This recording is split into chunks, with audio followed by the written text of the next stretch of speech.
Digitalisasi mempengaruhi zona industri sekaligus memunculkan karir baru yang disebut juga sebagai content creator.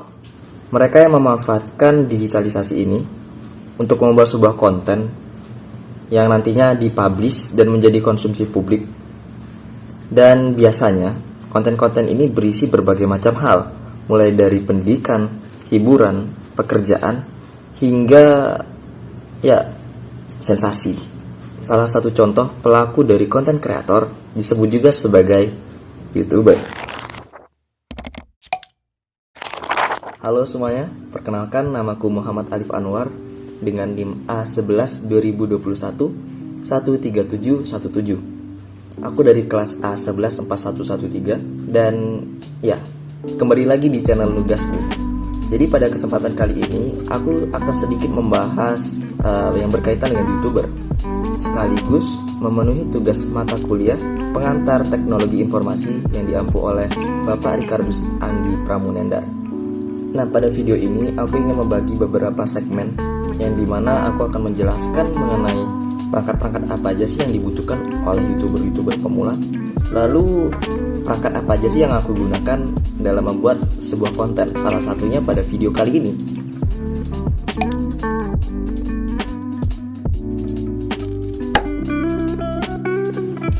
Perangkat apa aja sih yang kamu butuhkan untuk menjadi seorang YouTuber pemula?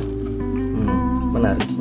Jika kamu ingin menjadi seorang YouTuber, maka langkah pertama yang harus kamu lakukan ialah terlebih dahulu konten yang seperti apa yang akan kamu buat. Karena setiap jenis konten memiliki beberapa perangkat yang memang diperlukan guna untuk mendukung suatu kualitas dari konten tersebut. Akan tetapi jangan khawatir jika kamu ingin menjadi seorang YouTuber dan kamu tidak memiliki batasan untuk mengeksplor berbagai macam jenis konten. Jika kamu memiliki beberapa perangkat-perangkat ini. Yang pertama, kamera. Untuk sebagian YouTuber, dalam memvisualisasikan lingkungan-lingkungan sekitar, mereka memerlukan kamera yang nantinya sebagai penginput baik gambar dan juga perekaman dalam sebuah konten. Kamera sendiri masuk ke dalam kategori dari perangkat inputan, yakni menginput gambar atau video yang nantinya akan divisualisasikan di layar monitor. Terdapat beberapa hal yang perlu diperhatikan dalam memilih kamera, dan salah satunya ialah memilih tipe dari kamera yang akan kamu gunakan. Tipe yang pertama, jika kamu seorang petualang ataupun yang hobi dengan riding ataupun jalan-jalan yang lebih sifatnya ke berpetualang, aku merekomendasikan untuk menggunakan action kamera. Untuk contohnya seperti Xiaomi Y Action Camera. Ya, walaupun video ini tidak disponsori. Jika kamu seorang vlogger yang jalan-jalan santai, aku menyarankan untuk menggunakan mirrorless. Karena tipe yang satu ini memiliki berat yang ringan dan juga fiturnya tidak kalah profesional dengan kamera-kamera setingkat DSLR. Aku merekomendasikan Olympus Pen IPLA untuk kamu sebagai vlogger pemula. Jika kamu ingin menjadi seorang YouTuber gaming yang menampilkan face reveal, aku merekomendasikan minimal webcam. Webcam itu udah banyak mereknya, contohnya seperti Logitech dan banyak lainnya. Oke, lalu yang kedua ada mikrofon. Mikrofon sendiri terdapat beberapa jenis, baik internal dan juga eksternal. Contoh untuk internal mikrofon yang sudah tercantum di perangkat itu, contohnya seperti yang ada di HP, dan juga mikrofon yang sudah tercantum di dalam perangkat laptop, itu ada di dalam dari perangkat itu. Jika eksternal, yakni mikrofon yang ada di luar ataupun terpisah dari perangkat itu. Nah, di mikrofon eksternal sendiri memiliki beberapa jenis, yakni jenis yang pertama ialah lavalier microphone, yang disebut dengan mikrofon kerah, yang dimana disebut juga sebagai mikrofon kerah karena dia ditempel di bagian kerah. Contohnya seperti Sennheiser ME2. Lalu ada jenis mikrofon condenser, yang dimana biasanya kita dapat melihat jenis mikrofon ini seperti yang ada di podcast dan juga saat mengcover lagu, ya ini bentuk dari jenis mikrofon kondenser. Contoh dari mikrofon kondenser sendiri seperti Audio Technica. Lalu jenis yang ketiga, shotgun microphone. Biasanya ini dipasang di kamera dengan bentuknya seperti ini. Dan contohnya seperti Rode NTG3. Nah, mikrofon sendiri berfungsi untuk menginputkan suara audio yang nantinya akan kita outputkan di perangkat speaker. Dan selanjutnya ada perangkat inputan lagi, contohnya seperti keyboard, mouse, dan juga pen tab. Nah, perangkat-perangkat tersebut merupakan perangkat-perangkat inputan yang berguna dalam membuat sebuah konten yang seperti konten gaming ataupun art digital. Untuk merek-mereknya tentunya beragam, contohnya seperti merek-merek ini. Dan selanjutnya perangkat speaker, headphone, dan juga headset. Perangkat-perangkat tersebut merupakan perangkat-perangkat output yang nantinya mengoutputkan suara ataupun dikenal dengan audio.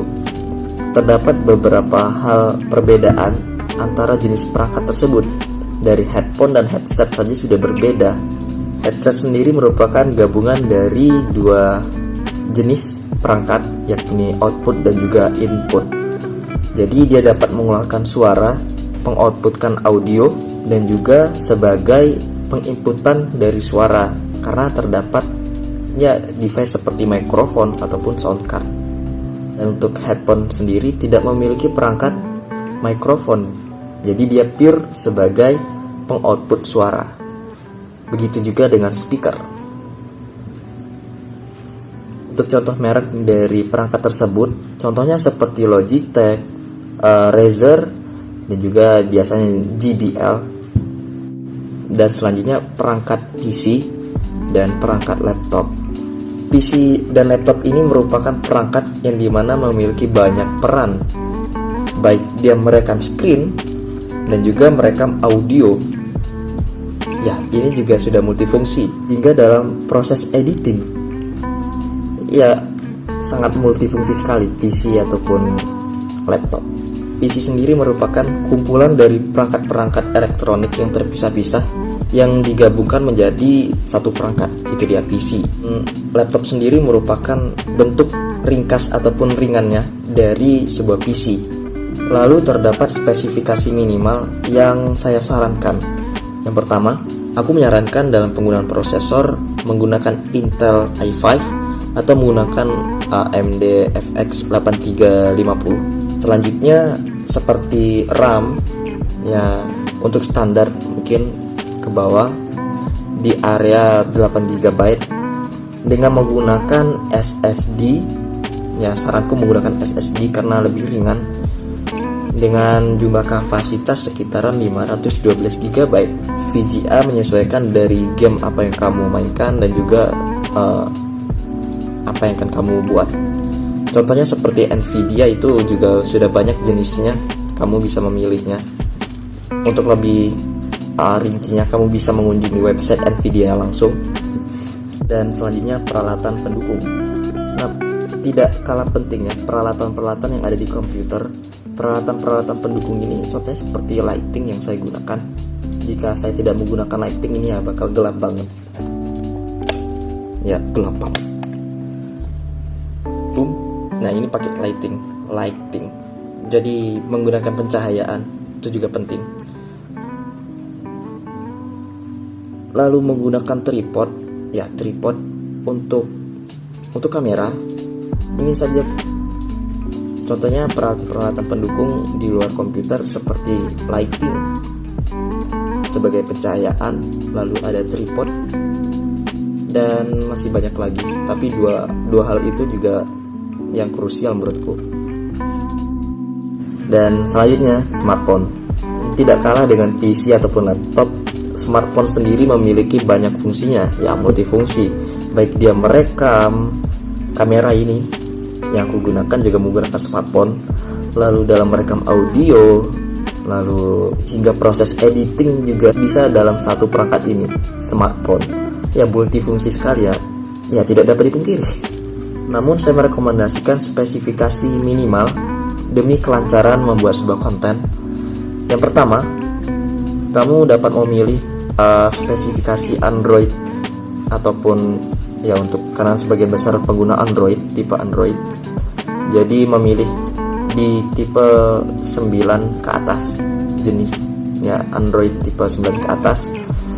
Dan untuk penggunaan RAM ku sarankan di 4 GB. Selanjutnya smartphone. Ya tidak dapat dipungkiri, perangkat yang satu ini tidak kalah multifungsinya dengan PC ataupun laptop, karena dia juga bisa merekam inputan contohnya seperti kamera ini, lalu merekam audio, hingga proses menampilkan video ini juga dapat ditampilkan dalam satu perangkat, yang dimana ini lebih ringkas dan juga lebih ringan. Hingga proses editing dapat menggunakan satu perangkat ini. Untuk spesifikasi dan merek ya tentunya sudah beragam, sudah banyak di pasaran. Kamu bisa mengeceknya sendiri tergantung dari kebutuhan kamu. Namun saya merekomendasikan beberapa hal dalam memilih sebuah smartphone. Spesifikasinya menurut saya, pertama kamu lihat dari Androidnya dulu, karena sebagian dari pengguna smartphone ialah Android, dan salah satunya saya sarankan untuk memilih dari Android jenis 9 ke atas. Lalu untuk penyimpanan aku menyarankan 32 GB yang minimal, dan untuk spesifikasi RAM minimal aku menyarankan di 4 GB dengan kualitas kamera 16 megapiksel untuk bagian belakang, kamera utama 16 megapiksel. Selanjutnya kamu bisa memilih range harga dan juga spesifikasi hal-hal lainnya. Selanjutnya software editing. Nah, tidak hanya perangkat keras, tapi sebagai YouTuber kamu juga memiliki kebutuhan pada perangkat lunak. Yakni contohnya seperti software, dan ibaratnya setelah kamu mengumpulkan beberapa bahan yang kamu sudah tag dan juga sudah kamu shoot, di software editing ini kamu ada di dapur meracik sebuah konten. Menurutku terdapat dua jenis perangkat lunak yang kamu perlukan. Yang pertama untuk mengedit di visual seperti gambar, logo ataupun banner YouTube, hingga thumbnail. Yang kedua yakni ada software di video editing. Ya, untuk video kamu memerlukan pastinya terdapat beberapa blooping, ya seperti video yang agak saat berbicara. Contohnya seperti video ini terdapat banyak beberapa scene yang perlu di-cut. Jika tidak di-cut, ini akan menjadi sangat buruk sekali. Terus memiliki fitur yang ya cukup profesional. Padahal ini sudah buruk. Ya, aku tahu konten ini juga masih standar buruk, aku sadar. Tapi tanpa di-cut ataupun di-edit yang seperti ini, itu akan jauh lebih buruk. Jadi dalam video editing kamu memerlukan ya skill dalam meracik kontenmu. Ya, kamu bisa memilih jasa contohnya. Untuk contoh perangkatnya sendiri, jika di visual aku merekomendasikan seperti Photoshop, lalu ada banyak sih teman-teman seperti Inkscape, GIMP, Adobe Illustrator dan lain-lainnya. Untuk di software video editing seperti Adobe Premiere, lalu ada DaVinci hingga Filmora.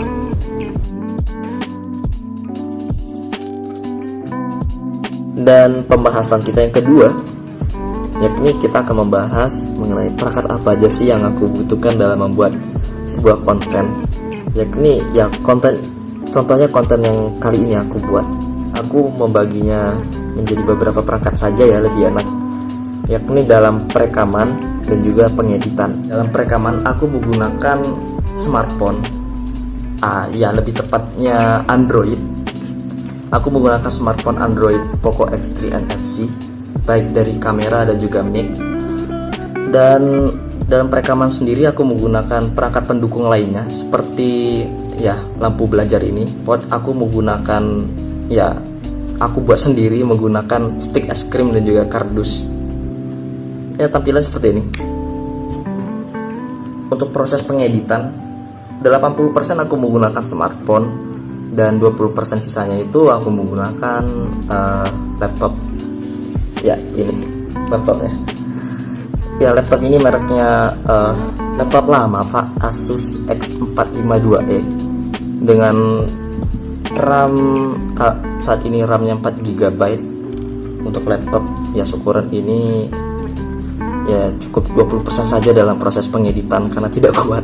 Untuk prosesornya sendiri AMD generasi keempat ya, dan VGA grafiknya itu sudah gabung dengan CPU-nya. Untuk spesifikasi lengkapnya sebagai berikut. Smartphone di pengeditan video editing. Jadi untuk khusus laptop ini aku menggunakannya sebagai pemvisualisasi ya, visual editing seperti gambar dan juga ilustrasi. Bahkan logo ini aku menggunakan tools dari yang ada di laptopku. Aku menggunakan software Gim dan juga Inkscape. Untuk video editing aku biasanya menggunakan di smartphone. Untuk aplikasi sendiri di video editing aku menggunakan KineMaster. Video ini aku mengeditnya di KineMaster di Android. Berikut jenis perangkat keras yang aku gunakan, baik dari input dan juga output. Input di mobile aku menggunakan smartphone Poco X3 NFC, rekam ya, kamera dan juga mic. Lalu perangkat inputan yang ada di laptop seperti keyboard, mouse. Untuk perangkat output di mobile sendiri ada speaker bawaan dari HP, earphone, dan screen smartphone. Perangkat output yang ada di laptop seperti speaker, earphone, dan juga monitor. Sedikit penjelasan yang dapat aku sampaikan mengenai peralatan-peralatan apa aja sih yang dibutuhkan seorang YouTuber pemula, baik dari perangkat keras hingga perangkat lunak, perangkat input dan juga perangkat output, hingga dalam proses editingnya itu sendiri. Mohon maaf jika terdapat banyak kesalahan baik dalam menerangkan dan juga kekurangan dalam membuat video ini. Aku Muhammad Alif Anwar dan ya, see you next time. Bye.